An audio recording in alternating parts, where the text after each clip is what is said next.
निरंतर नाम जप, अन्य विचार शून्य हृदय। ये बहुत बार आपसे कहा है। उपासक यदि जल्दी लाभ लेना चाहता है तो दूसरों की बातों को सुनना बंद करे। हम जो सुनते हैं, जो देखते हैं, जो बोलते हैं, तीन का साधना में बहुत बड़ा प्रभाव पड़ता है। ध्यान दीजिए, आप जो बोलते हैं, आप जो देखते हैं, आप जो सुनते हैं, वही आपका प्रधान चिंतन बनता है, और चिंतन जो करते हैं वैसी आपकी स्थिति होती है। इसलिए रसना कटो जो अनरटो, निरखि अनफुटो नयन, और श्रवण फुटो जो अनसुनो। श्री राधा तीन के लिए का, तीन का बड़ा प्रभाव होता है, और हम इन तीन पर ध्यान नहीं देते। जो मन आया वो बोलते गए, धर्म का ज्ञान नहीं, शास्त्र स्वाध्याय नहीं किया। किसी भी बड़े महापुरुष पर टिप्पणी करने में हमें कोई भय नहीं लगता। वाणी से ऐसे अपराध बन जाते हैं कि आगे उठने की गुंजाइश क्या, गिरते ही चले जाओगे। दृष्टि इतनी पार्थिव हो चुकी है, केवल प्राकृतिक, केवल प्रकृति जनित ही चेष्टा हम देख पाते हैं। श्रवणेंद्रिय इतनी मलिन हो गई है कि उसे दिव्य भागवतिक शब्दों का श्रवण करने का भाव ही नहीं आ पाता है। और ये चिदानंद मार्ग है, प्रेम मार्ग है। पहले तो स्वीकार करें कि हम योग्य नहीं हैं, हमारा निर्णय ठीक नहीं है, फिर हम शास्त्र और सदगुरु की निर्णय को स्वीकार करें। हमें खूब पता है कि हमें बहुत ज्ञान है। चाहे जितना तुम्हें ज्ञान हो वो प्राकृतिक ही है। चिदानंद मार्ग का ज्ञान महापुरुषों का सेवन करने से होता है, पढ़ने से भी नहीं होता। पढ़कर दूसरे को सुना दिया, वाहवाही मिलेगी, प्रणाम नमस्कार आदि आदि, पर आपको तत्वबोध नहीं होगा। महाराज युधिष्ठिर जब तीर्थ यात्रा में भ्रमण कर रहे थे तो एक दिव्य ऋषि प्रकट हुए, और उन्होंने कहा कि युधिष्ठिर, चाहे बृहस्पति के समान किसी को ज्ञान हो, पर जब तक वो ज्ञान वृद्ध का सेवन नहीं करता तब तक उसे तत्वबोध नहीं होता। बहुत आनंद मिला इस बात को पढ़ के, और इस पर चिंतन भी हुआ, परम सत्य है। जैसे किसी संत महापुरुषों के पास कभी कोई संत गए और ये प्रश्न किया कि अभी हमारी अमुक भूमिका पे प्रवेश नहीं हुआ, तो पूछते थे किन महापुरुष की सेवा में हो, किसकी सेवा में हो? नहीं, सेवा तो नहीं होगा, नहीं होगा। ये होता ही अनुगत होकर के है। देहाती भाषा में जब गंगा किनारे भ्रमण, कितने वर्ष लंगोटी धोई किस महात्मा की? नहीं है, नहीं होगा। ये तब से नहीं होने वाला। सुन रहे हो ना, ये जो पावन चरित्र सुन रहे हो महापुरुष, ये तब से होने वाला नहीं है। जब तक किसी भगवत प्रेमी महात्मा के अनुगत होकर उनके शासन में आपने साधना नहीं की, उनकी आज्ञा के अनुसार नहीं चले, ये बोध होने वाला नहीं। मोक्ष मूलम गुरु कृपा, ये कृपा से बोध होता है। नायमात्मा प्रवचनेन लभ्या न मेधया न बहुधा श्रुतेन। बहुत सुनने वाले हो, बहुत बोलने वाले हो, बहुत बुद्धिमान नहीं होगा। बिना भगवत प्रेमी महात्माओं के संग का तात्पर्य होता है उनके रंग में रंगने के लिए व्याकुलता होनी, उनके अनुसार चलना। क्यों में उन्हें नित धर्म संग रंग बढ़त नित नित सरस, नित नित प्रेम अभंग। यह जो कृपा हरिवंश की बढ़िया अवसर मिला है, जीवन को ऐसी महान स्थिति में पहुंचा दो जहां से कभी भ्रष्ट नहीं होना होता। वो अमोघ स्थिति है, सब कुछ खुले नेत्रों से दिखाई देगा। इन्हीं नयनन सब सुख देखें, अपनो जन्म सुफल कर लेखें। इन्हीं नेत्रों से, ऐसे इन्हीं नेत्रों में वो नेत्र प्रकाशित हो जाते हैं, जिसे भगवत रसिक जी कहते हैं, चश्मा नित्य बिहार को दियो बिहारिन मोए। इन्हीं नेत्रों में वो नेत्र प्रकाशित हो जाते हैं, खुले हो या बंद हो, अपने प्राणाराध्य प्रभु को निरखता रहता है, उनकी एक एक चेष्टा देखता रहता है, उनकी एक एक वृत्ति मनोवृत्ति देखता रहता है, प्रभु की मनोवृत्ति, एक एक मन मन की रुचि जान नेह विधि। अपार आनंद, वो आनंद कहीं ब्रह्मा को भी पद में भी नहीं है भाई। इस मृत्यु लोक के सुखों की तो बात जाने दो। एक बार ये जन्म प्रियालाल के चरणों में देते हैं, दृढ़ निष्ठा करके। अब चाहे प्राण चले जाएं, ऐसा कष्ट मिले, चाहे सारा संसार हमें सम्मान दे, दोनों तरफ हमें दृष्टि नहीं डालनी, अपने लक्ष्य की तरफ दृष्टि डालनी। एक क्षण के लिए भी हम प्रभु को ना भूलें। फिर देखो आनंद, देखो कैसा आनंद आता है। इन भोग सामग्रियों के लिए आप परेशान हैं, ये मायाकृत है, तो आपके पीछे डोलेंगी। अभी आपको पता नहीं है ना, रहस्य पता नहीं है, इसलिए आप पागल घूम रहे हो इंद्रियजन्य भोगों को संग्रह करने में। अरे ये तो तुम्हारे पीछे डोलेंगे, बाधा रूप से डोलेंगे, तुम्हें बाधा पहुंचाने के लिए। जिनकी तुम आराधना करते हो भोगों की, वो भोग तुम्हारी आराधना में बाधा पहुंचाने के लिए आएंगे। बस विश्वास मान करके राधा राधा को, न कोई बाधा तुम्हें गिरा पाएगी और न कोई विघ्न तुम्हारे मार्ग में तुम्हें रोक पाएगा। ये मन और बुद्धि ने ही हमें बांध दिया भ्रमात्मक माया में। यही हमें जलाते रहते हैं, फंसाते रहते हैं। नाना प्रकार के दुख ना होने पर भी ये दुख देते रहते हैं। मय्येव मन आधत्सो मयि बुद्धिम निवेशय, भगवान का आदेश है। अर्जुन जी के सामने खड़े हैं भगवान। अगर कहे कि आप में सामर्थ्य है, चमत्कार है, तो कर लो, हम जा रहे हैं विषयों का सेवन करने, तब हम मानेंगे। ऐसा सिद्धांत नहीं, इसे मूर्खता कहते हैं। मूर्खता अध्यात्म मार्ग में आरूढ़ नहीं होने देती। यदि आपके अंदर पिपाशा भगवत मार्ग की नहीं है, तो भगवान के समीप रहते हुए भी आप माया जनित बंधन में ही रहेंगे। समीप रहते हुए भी देख तो रहा है दुर्योधन भगवान के सच्चिदानंद बपू को, क्या परिवर्तन हो रहा है। उपदेश भी कर रहे श्री भगवान, तो श्री भगवान से कह रहा है कि आप ऐसा न समझे कि मैं धर्म को जानता नहीं हूं। धर्म को जानता हूं, पर मेरी रुचि नहीं है, अधर्म में मेरी रुचि है। यदि आपकी वृत्ति भगवद विरोधी आचरणों में सुखपूर्वक विचरने का भाव रखती है, तो कोई आपका परिवर्तन नहीं कर सकता। कहीं भी चले जाओ आप, आपका परिवर्तन आपसे होगा। जब आप विकल होंगे दिव्य रस प्राप्ति के लिए, तो सब संयोग काम करेगा। नहीं तो आपको संतों की कृपा से बड़ा सा बड़ा पद मिल जाए, बड़ी सी बड़ी व्यवस्था मिल जाए। ये सब कल सुना आपने सत्संग में, शास्त्रावाव अर्जुन को भगवान दत्तात्रेय की कृपा से विमान मिला, ऐश्वर्य मिला, सब नष्ट भ्रष्ट हो गया। ये मन और बुद्धि भगवान में जितना हमको प्रयास, ऊर्जा, शक्ति, बल दिया है, हमें अर्पित करना है भगवान में। ये अभ्यास से होता है। आप रात दिन जब इस बात का अभ्यास करेंगे कि आपका मन, आपकी बुद्धि प्रभु में अचल हो जाए, तो हो जाएगी, पक्का हो जाएगी। पर आप अभ्यास नहीं करते। आप सोचते हैं कि कोई ऐसा चमत्कार प्रकट कर दे, तो हम आपको कहते हैं ऐसा कोई चमत्कार नहीं है। शास्त्रों के स्वाध्याय से और संतों के संग से और उनके वचनों की कृपा प्रसाद से ऐसा अनुभव हुआ है। आपको करना होगा।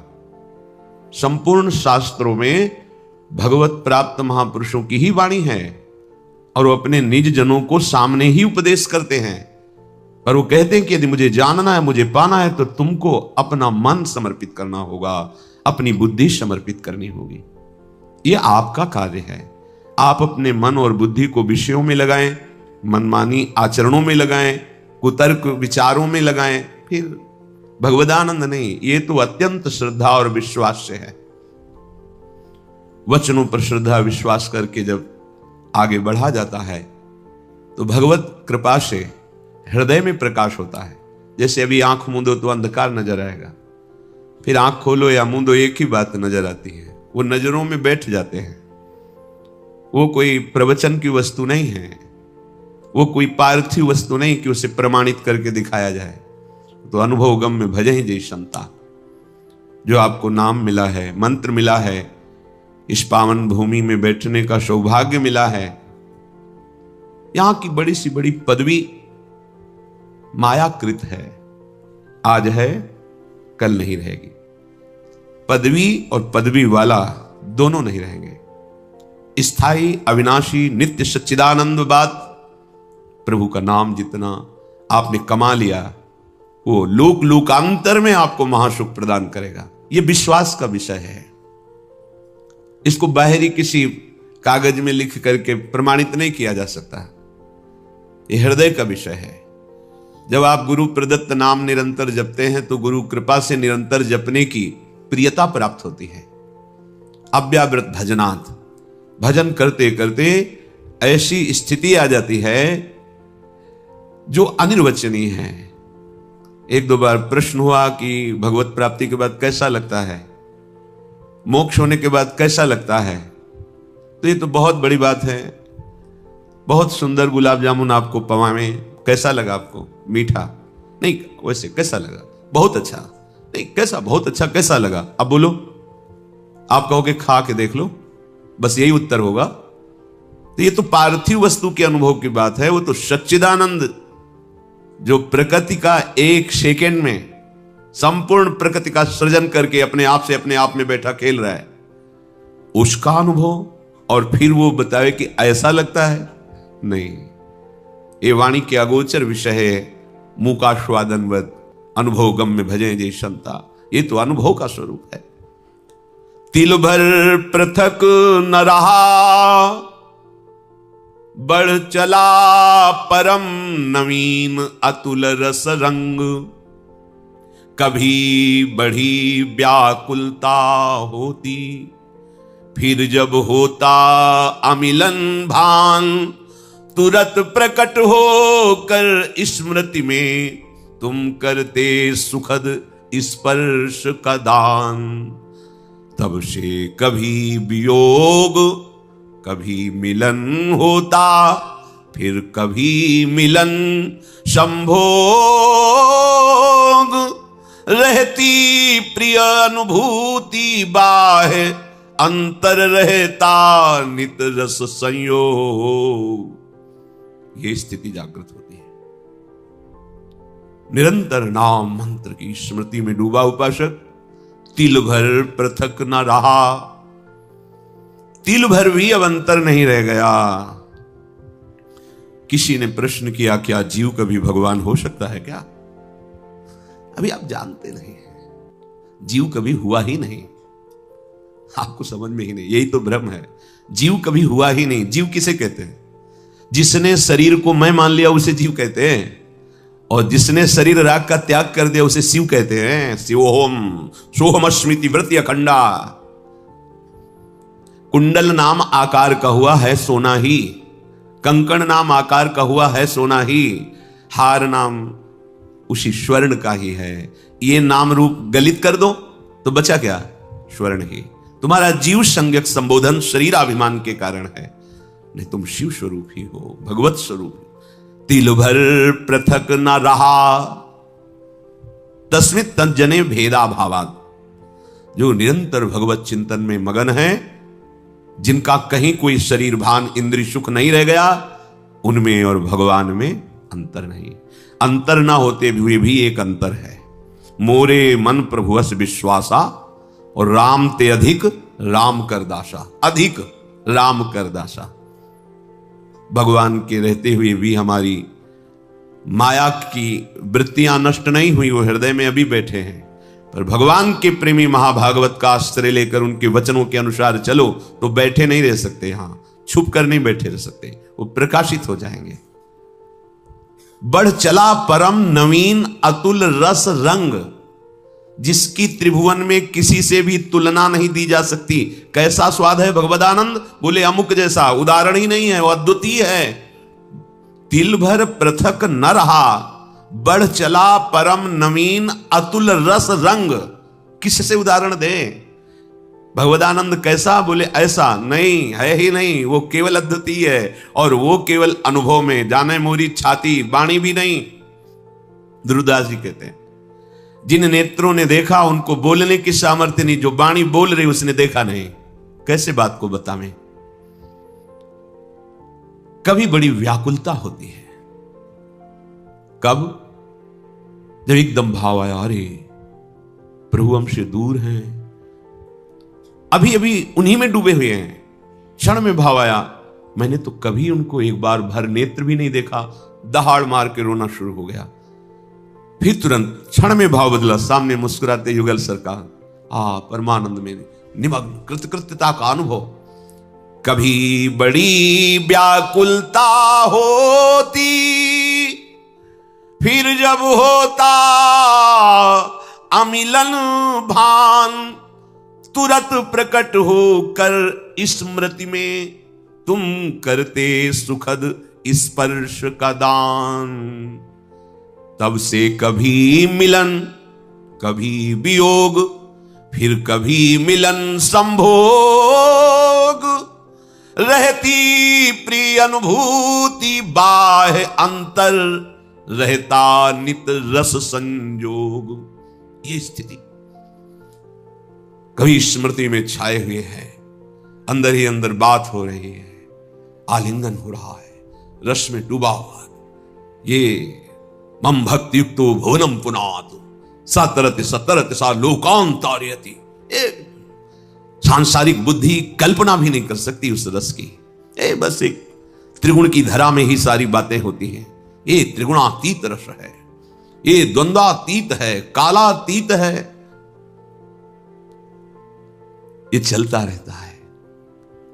कभी मिलन का अनुभव, कभी वियोग का अनुभव, कभी फिर मिलन, कभी फिर वियोग। नवम नवम रस तन मन के बिछुरे नहीं, चाह बढ़े दिन रैन कबहु संजोग न मानही। जब कभी महापुरुषों से बात हुई तो हृदय से उनके कि आज तक भजन नहीं हो पाया, रात दिन लगे हैं, लेकिन कैसी भजन की भूख है। भजन में पूरा जीवन व्यर्थ जा रहा है, भजन में रात दिन भजन में डूबे, कोई एक शब्द भी बाहरी नहीं। भजन कैसा भूख है, प्रभु की कैसी प्यास है। तब से कभी वियोग, कभी मिलन, फिर कभी मिलन, कभी संभोग।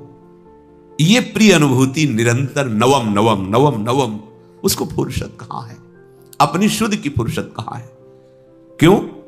मिले नेत्र नेत्रों में जाकर, श्रवण मिले श्रवणों में सत्य, मिली अन्य सारी इंद्री, प्रिय के इंद्री समूह में नित्य।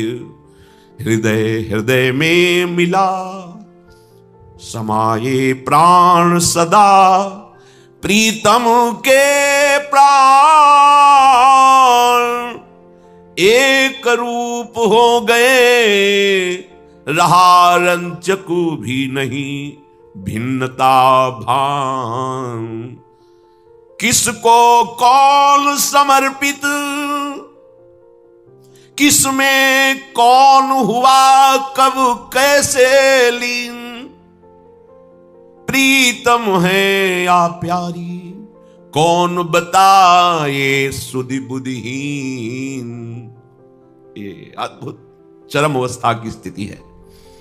नेत्र तो प्यारे के नेत्रों में समा गए, नेत्र प्यारे के नेत्रों में समा गए या प्यारे नेत्रों में समा गए, कौन निर्णय करे।